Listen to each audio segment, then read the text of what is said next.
how many dispensaries now are you guys running in Arizona? In Arizona, we're up to 7, and probably by July we'll be at 11. That's what's up. Wait, Yeah. so right now, January, you have 7. By July, Yes. just in 6 months, you're going to open 6 About more? 2 weeks ago, we took on number 7, which was the Mint location out in Scottsdale. Okay. That's going well. They didn't give us much of a challenge, but in the 12 days that we've had it, we already doubled revenue. Right? That's what's up. That's man. why But that's how bad they were running it, though. Yeah. No. Well, There's good. There's good, and then there's better. There's good, and then there's better, and then there's like we care about our customers versus like, hey, we're just gonna sell product. Let's be honest though. Mint stock went to 0 today.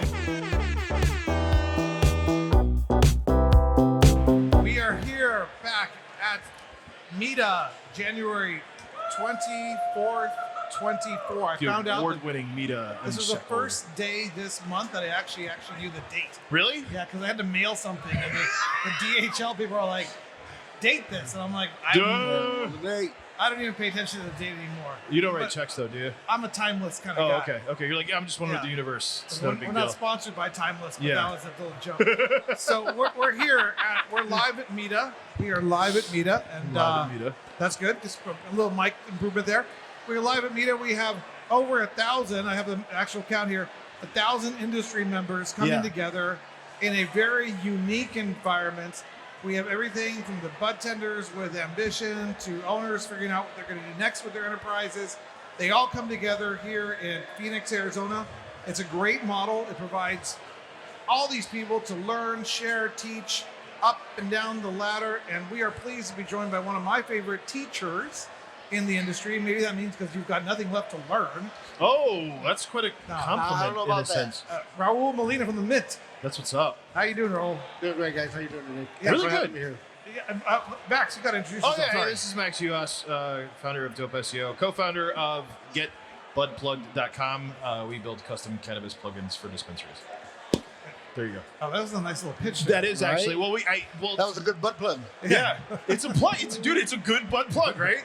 I mean, Yeah. I'm not even gonna talk about we're not even gonna talk about it because why do you call it bud plug? I'm like, bro, it's a fucking great name. So Well, Max is also the co-host of Mita Unshackled. officially as of Yeah, and the model, as you Yeah. probably have seen, Mita Unshackled now is we're just trying to find good people that can ask good questions, get relevant information out of industry members out there to the public. So he pries a little bit. I'm an ex-prosecutor, so I have a way of like navigating through, No, I'm just trying nosy. to figure things out. Yeah, he's nosy. I'm He asks nosy and some ADHD, questions. and I have no filters. But we're going to start. I want to share a little bit of. There's so much to talk about with Raul. I know you so well, and you're so amazing. But Raul, why don't you introduce yourself? Okay, my name is Raul Molina. I'm the Chief Operations Officer at Mint Cannabis, and I'm one of the co-founders. And I'm lucky enough to be participating in this industry, and thrilled to be here today and hang out with you guys. And That's what's up. It's a good ride. You know, anybody who's in the cannabis industry is lucky to be in it. And how many dispensaries now are you guys running in Arizona? In Arizona, we're up to 7, and probably by July we'll be at 11. That's what's up. Wait, Yeah. so right now, January, you have 7. By July, Yes. just in 6 months, you're going to open 6 About more? 2 weeks ago, we took on number 7, which was the Mint location out in Scottsdale. Okay. That's going well. They didn't give us much of a challenge, but in the 12 days that we've had it, we already doubled revenue. What? Right? That's what's up, That's man. why he. But that's how bad they were running it, though. Yeah. No, There's good. There's good, and then there's better. There's good, and then there's better, and then there's like we care about our customers versus like, hey, we're just going to sell product. Let's be honest though. Mint stock went to 0 today. Yeah, Mint Proc went. They went to 1/110. It got taken off the market because it went under 1/100th of 1%. Yeah, it literally hit 0. It's turning into cryptocurrency. If Yeah. you buy it and it goes up just a little bit, you'll do all right. But you can't even buy it anymore because they it's locked delisted up. it. Yeah. Yes. So No, it came back up today. Oh, it did. It did. Okay. They hit a 1/100th of a penny again, and they put it back in. Oh, so it's penny stocks. So it's 1/100th So of a penny stock. it's like pink papers. Like it's basically a boiler room pitch now. Yes. You know what I mean? Where it's like we've got this cannabis company and we're just gonna go skyrocket. It's Wolf of Wall Street sales pitches for. So is it a buy now? It's a buy right now, yeah. Yeah, 'cause I mean, if you get buy it at in- 1/100th of a penny, and it goes up 1/100th of a penny, you just doubled your money. Yeah. So couldn't somebody come in right now and buy all the Medman stock? Oh no, they won't let you do that. No. Most of them are no. At 1/100th of a penny, if you dropped $100 and it goes up to, let's say, a penny, that's Bitcoin in 2006. Like, So don't buy Medman stock. we're not. Are you a stock if advisor? you- Can you give financial No, he advice? knows everything. If you're a day Okay. trader, you're good. Okay. If you're gonna get rid of it tomorrow, the next day, the day after that, yeah, If you're going to watch But- it 24/7, buy. If you're not going to watch it 24/7, leave it alone. yeah, Do essentially. they have assets? I mean, is They that still have assets, and they're still trying to get rid of them, but they have assets. They have New York, they have Illinois, they have California, they have, I'm sure, a few others, but Okay. they no longer have Nevada or Arizona because we took all those. nice? Wait. You bought Nevada and Arizona? We did. So we soon we'll be having a dispensary in Nevada on the Strip, Yo, that's what's up. and then there's another one that's just slightly south of Summerlin, Okay. and that one we plan to move because it ain't doing anything where it's at. But that's that's one of the reasons they sold it. It wasn't doing well, and here we come, and we're gonna see if we can do something good with it. Okay. And you guys have already doubled the revenue. It was But But that's I mean, was that part of like the We Love Mint? We're gonna go support Mint, or No, I think it's more of the locals. A lot of people do know who we are when we Okay. showed up. A lot of them welcomed us, and we're very happy that we were the ones that were opening there instead of somebody else. right? But at the end of the day, they had very little variety at the end, so it's easy to tweak the numbers when all they didn't have any vapes at all. Whoa. They had very limited flower, just the stuff that they grow on their own. They had a few, no, actually, maybe a few edibles. They didn't have, the store wasn't stocked. Gotcha. So when the store was doing well, we're not even close to matching those numbers, not even, for sure not doubling them. So Right. when I said we were doubling them, that's really not a fair. Well, you doubled them at the end. You know what I mean? Like basically, Yeah, it's like sure. hey, it's like the furniture. We're closing next week, and like everything's super discounted. There's nothing left. They You're like, probably did 300, 400 on their first month, and we're tracking on 750 right now. okay, still. So, I mean, coming back from something like that, that's fantastic. So So we're hoping to get that store to, 1.5, 2. I got a weird That's question. a month. No, that's dude. Like, thank you. Just rub some of that on me. So serious numbers. Right here. There's a look. hey, No, it's right here. I'm catching up with you, brother. So Right up here. so here's a question. So I don't even know. I don't know if there's an NDA or whatever, but I'm really curious how an acquisition happens like that. Did they approach you? Did you approach them? Was that something that was brokered between somebody else? So these days, there's quite a few brokers that will Okay. let you know that there's something for sale. Right. Something goes up for sale in Arizona, we hear from about 12 different places. Right. So it's kind of people know who can take on more, and people know who's getting rid of some. Okay. And we got reached out, and we were in a bidding war with a few other people that we also know. Really? And then we ended up having the highest bid. I think what locked it in for us that we took both Nevada and Arizona. Right. There was probably a few bids higher for us here and a few bids higher for us in Nevada, but nobody was trying to take on both assets. Right. So I think us packaging everything and saying it's one deal made it worth it for them because now they don't have to deal with two people. Truth. I mean, you let grandma move in with the dog. You know what I mean? Like, Yep. we'll I take prefer dogs than a cat, so yeah. Sorry, cat people. I'm sorry. I love cats. But dogs are awesome. So when Yes. when you walked into the Medman thing, and you got to understand this is the best retailer in Yeah. the country. Yeah. He's in Michigan, a bunch of other states. He knows what he's doing, Okay. like to an extraordinary degree.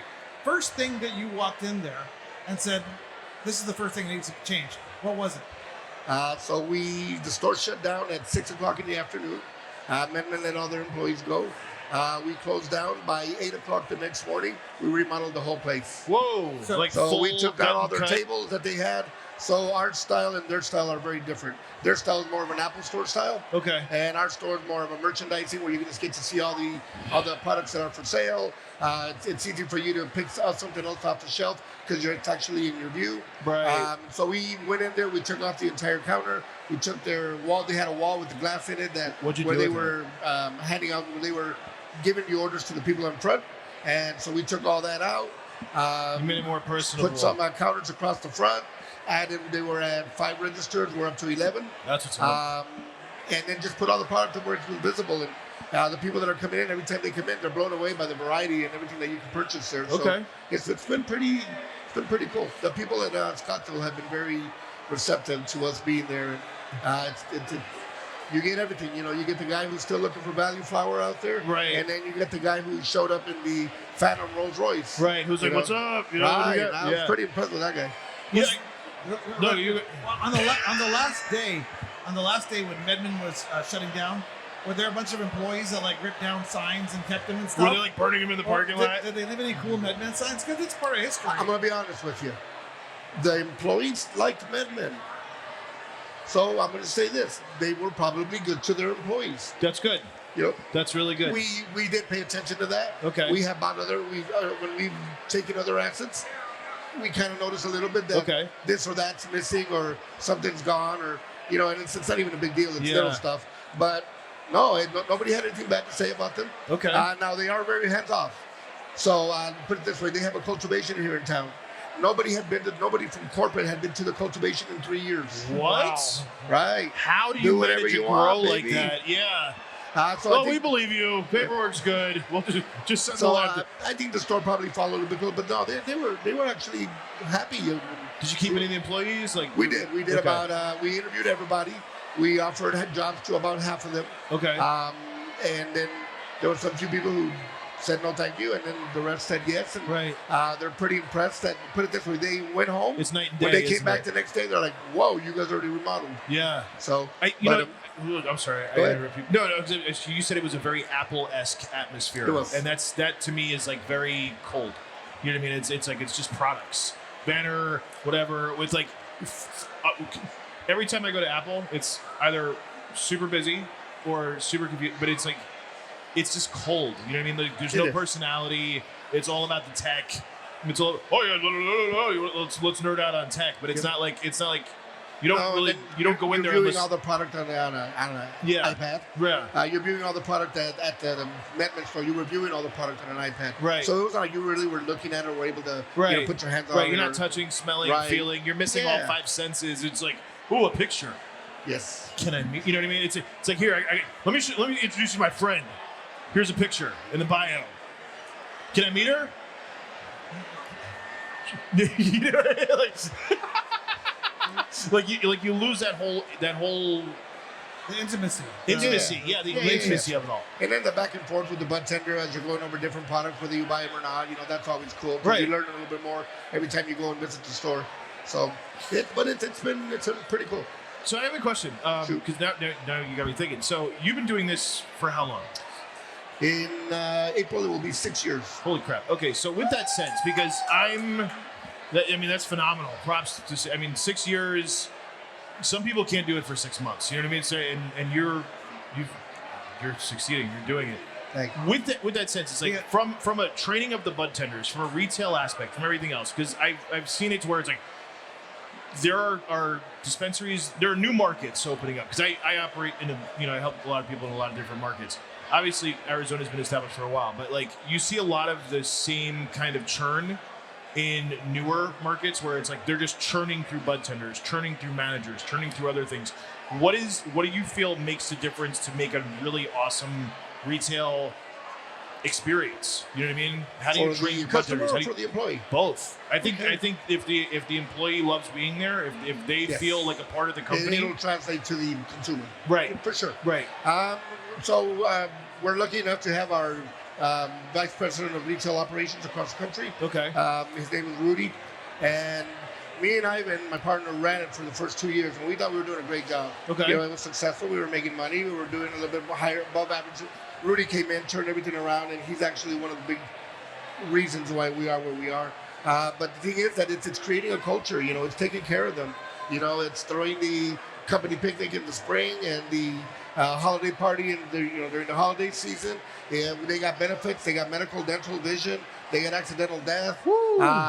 They get paid decent. The only ones that get paid less. And I'm going to say this because a lot of times people say that we don't pay our bud tenders enough. Our bud tenders do make $1 over minimum. Right. But they average about $150 to $200 every night in tips. Yeah. And on absolutely. Friday, if you're a good bud tender, you can scratch $400. Especially if it's a good vibe and people love coming in and it's a good energy. I got a nephew that worked at the Bell Road store last year, and he made $58,000. Right? How old? He's 21. Well, that's 58,000 at 21. That is good money. Yeah, that's like, I'm balling. Like, yeah. Oh wow. Yeah. He left my sister's house. So he must be doing all right. That's what I mean. He finally moved out. How many 21-year-olds like never move out of the house? You're like, get a job, and it's like everything. It's like, I can't. I got a good car, the insurance, and whatever. Hey, I got a 45-year-old cousin that lives with my aunt. So it's interesting. So you and your partner ran it for 2 years, and you brought Rudy in. And Rudy, as a business owner, letting somebody else come in, and you said he changed it up. He did. How do you take the ego out of that? You know what I mean? Like, how do you step back and be like, how is it not your baby, and you just let it go to somebody else and let them run with it? Was it just like we're at a point where I need to stop wearing 15 different hats, or is it just like, for this to happen, this is what you're here to do? So a little bit of that, give you the answer. But the reality of this is that we needed somebody that could pay more attention and spend more time doing that. We Gotcha. were doing other stuff, but so Rudy's been with me for probably the last 6 projects, and I've only done 9 projects in my life.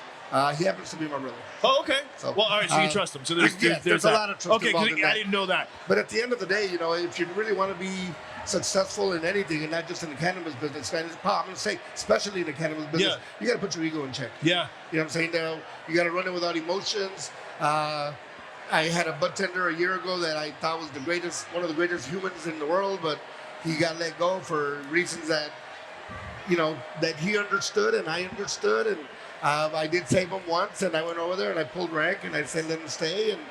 But then that's not fair to the other people right. who, have to be exited. So as you were talking about turnover a minute ago, we're actually doing pretty good with that. That's great. If you are still there after 2 months, you're probably going to stick around for a few years with us. If you leave us after a few years, it's because you want to go manage something somewhere else. Okay. We only have so many stores. Right, if you want to be a store manager, or you want to keep going up the ladder, we only have so many stores. Now we're opening more. Well, obviously, but you at the got end 6 of the day, stores opening up. You got 6 more stores and opening. And the ones that quit with her before a month and a half, 2 months, they weren't meant to be there. Yeah, they weren't. Well, it's not so much that. They thought we were all getting high in the bag during lunch. And they thought it was something totally different. They thought it was the magical world of cannabis where you don't have to work. You just smoke weed all day. We sit all in the show store. up, we smoke some weed, and we hang out, and so we actually don't have that much turnover. What we do have is we get about 30 to 50 applications every day, like on a daily basis. God damn. We threw a job fair when we were going to open up 2 stores because we were opening them up like a few months apart. Right. And we did one at each store to capture as much as we can. We had an average of 220 people per store. That means about 1,000 people came out trying to get a job with us. So that's a talent pool that you have there. It is. And, we were more connoisseurs of good people of character than we are looking at your resume. Okay. When we first were running it, when me and Ivan were running it, we required everybody to have a 2-year degree. We didn't care what. Right. It could be I won't say. It could be in anything you wanted to. But you just showed that you had commitment and you can, follow through and finish it up.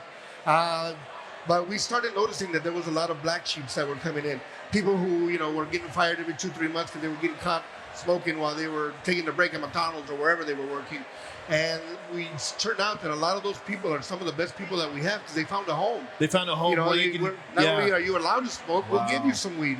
You get paid 1 week and the next week you get a big giant bag of samples because how else are you going to get to know the product? Right. So, it's pretty cool to see a lot of people who probably have been wandering around job to job and probably, I had this mom come in. She was one of our employees probably about 2 years ago. And she caught me at the counter because on Fridays I like to just sit there and watch the workflow. And she told me, she goes, hey, are you the owner? And I always say I'm the marketing guy. Oh, I'm the marketing guy. How can I help you? And she told me, she goes, hey, I just want to thank you because my son works here. He goes, and you providing an opportunity like this to him is huge because me and my husband thought he was going to be here forever. He said he's 28 years old and he's lost every job and he loses them within 2-3 months. And then after 2-3 months ride of not working, then we force him to get another job. And he goes, and this job's different. He goes, before, he goes, if there was no ride, I'm not taking the bus. And he just quit. He wouldn't stop going. Now he's taking the bus. He goes, when he doesn't have a ride, he's waking up 2 hours early to make it in.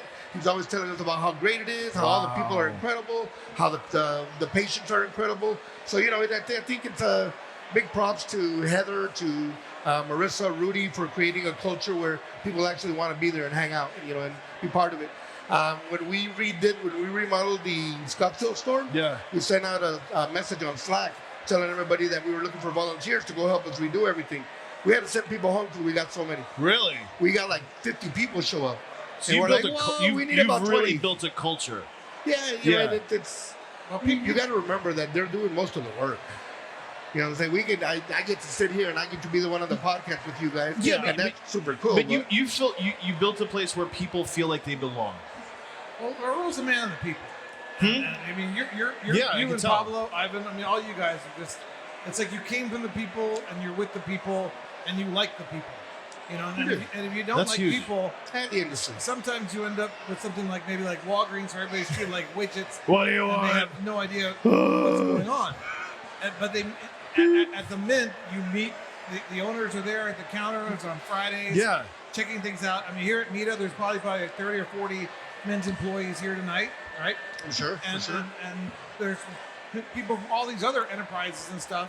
And you will see the owners who care to learn and teach and share, that they come here. And he's always at every third. I know you're a busy man. Like every third meeting, he shows up just to make sure he's not missing anything. Right. And so he's staying on top. No, but of you're the plugged industry. in. You know what I mean? Yeah. Like, He's staying plugged in. And people like that. People see that. People know that.